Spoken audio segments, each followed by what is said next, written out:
So I'd like to begin by introducing our interviewee today, Rosemary Murphy, who is currently the president of the QFHSA. For those who don't know what that stands for, it's the Quebec Federation of Home and School Associations. I'm very pleased to have Rose, I should say, today with us. And Rose, I'm going to start the interview off with a few background questions, just mostly for context before we get into the actual subject matter at hand.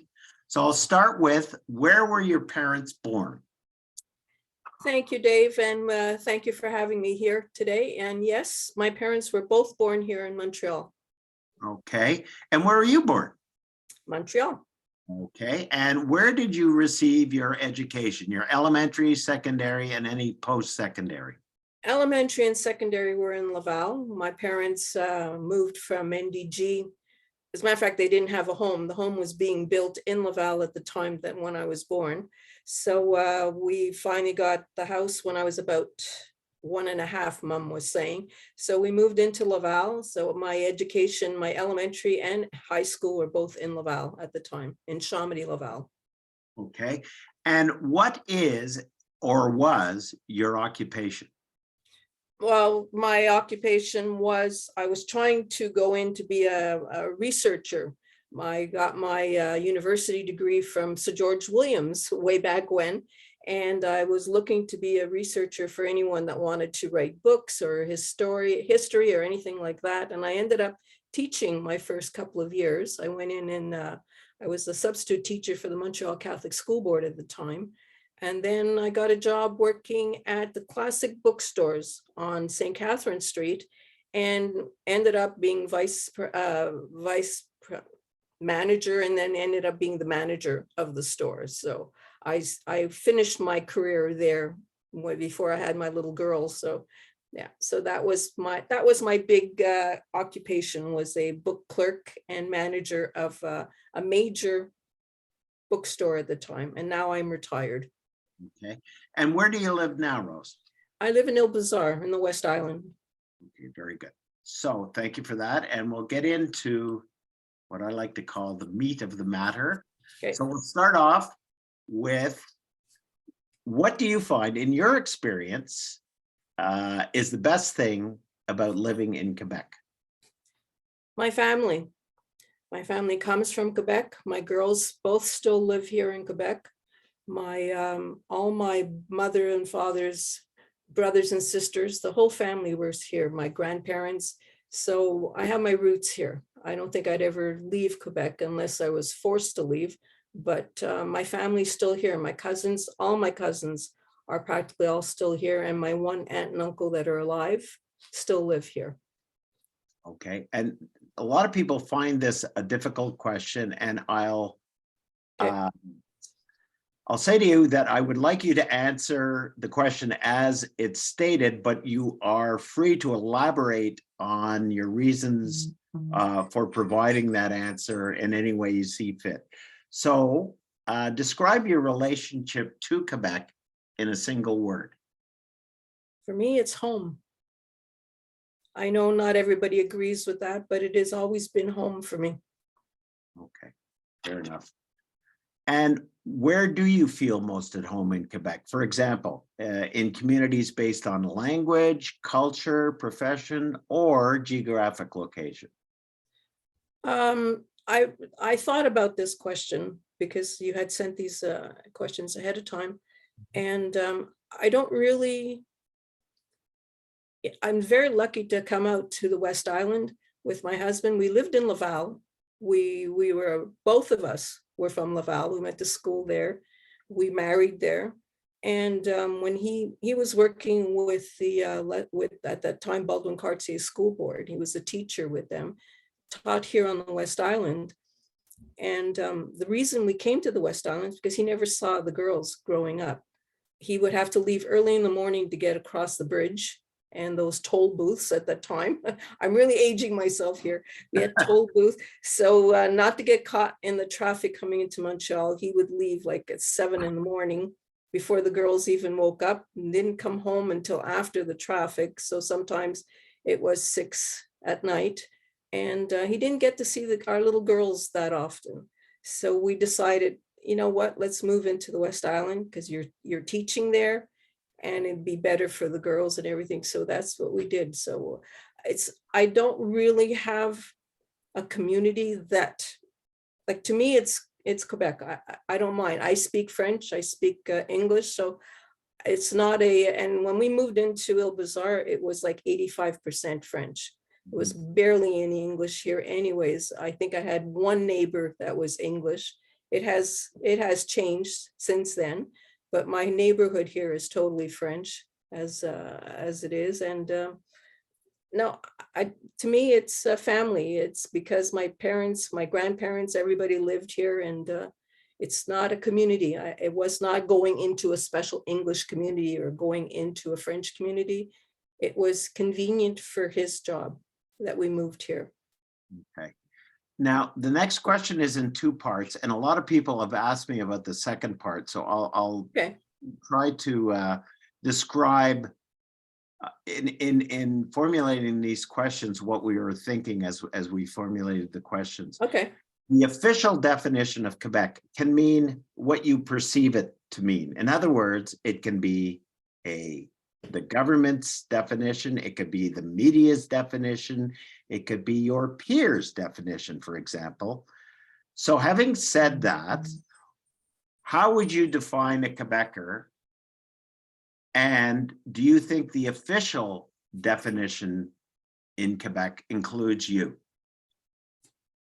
To me, a Quebecer is someone who lives here, someone who loves this province. I've never defined myself with the government. I've never defined myself as an Anglo-Quebec or anything like that, as the government defines us. To me, it's been my home.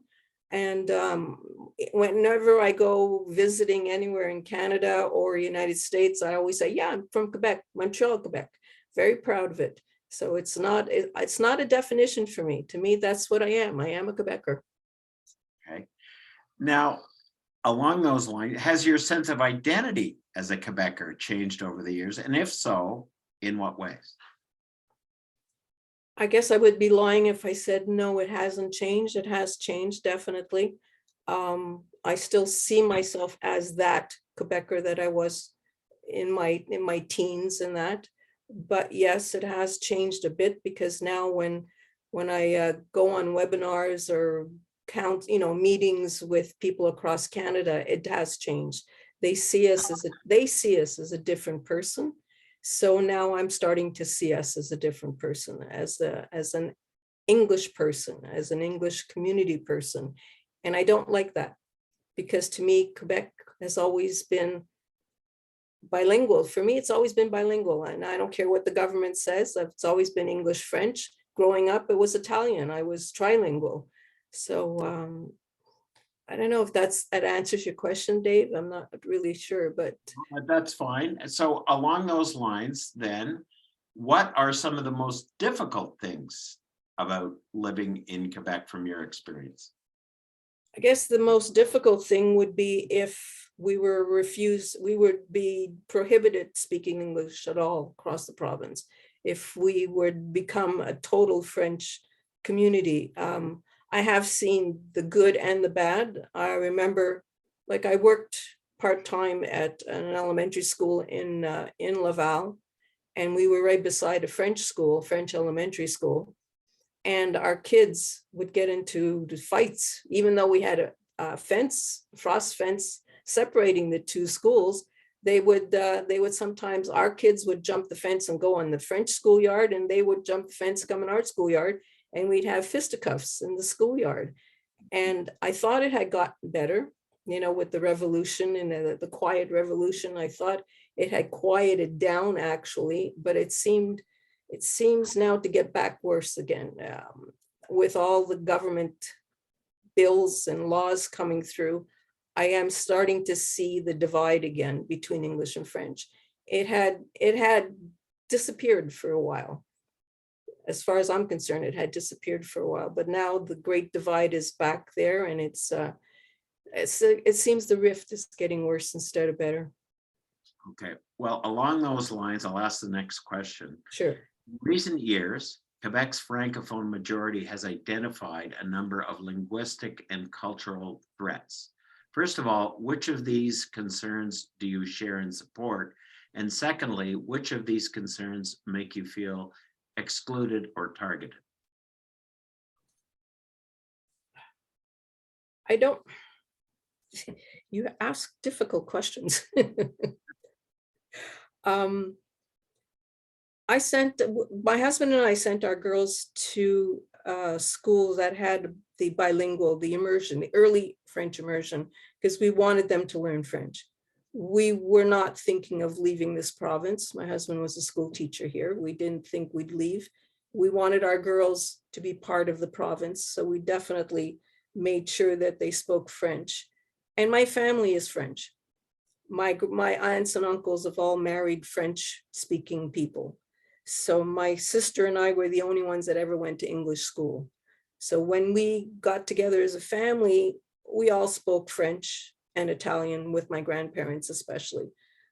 But I remember in those days that my cousins had difficult times getting jobs because they couldn't speak English.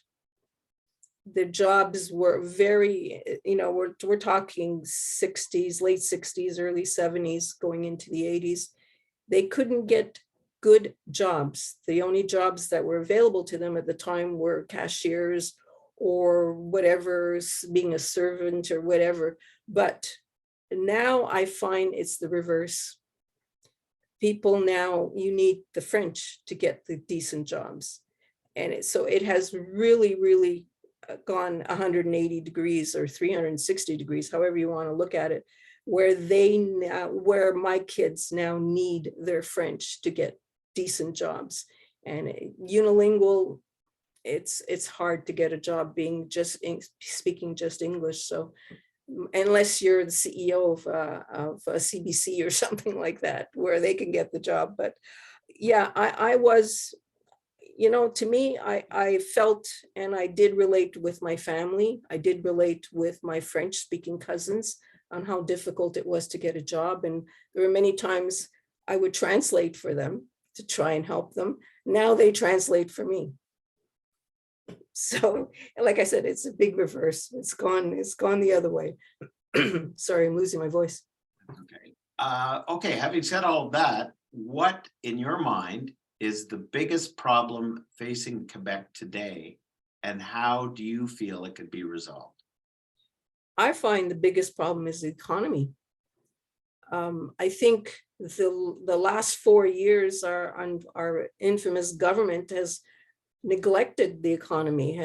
I guess the pandemic has not helped in 3 of those years, but our taxes are the highest across Quebec, across Canada.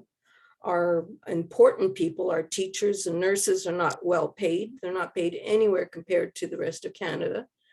And I think if they would get the economy, if they start working on our economy and getting businesses back in here, I think that would help resolve a lot of the issues.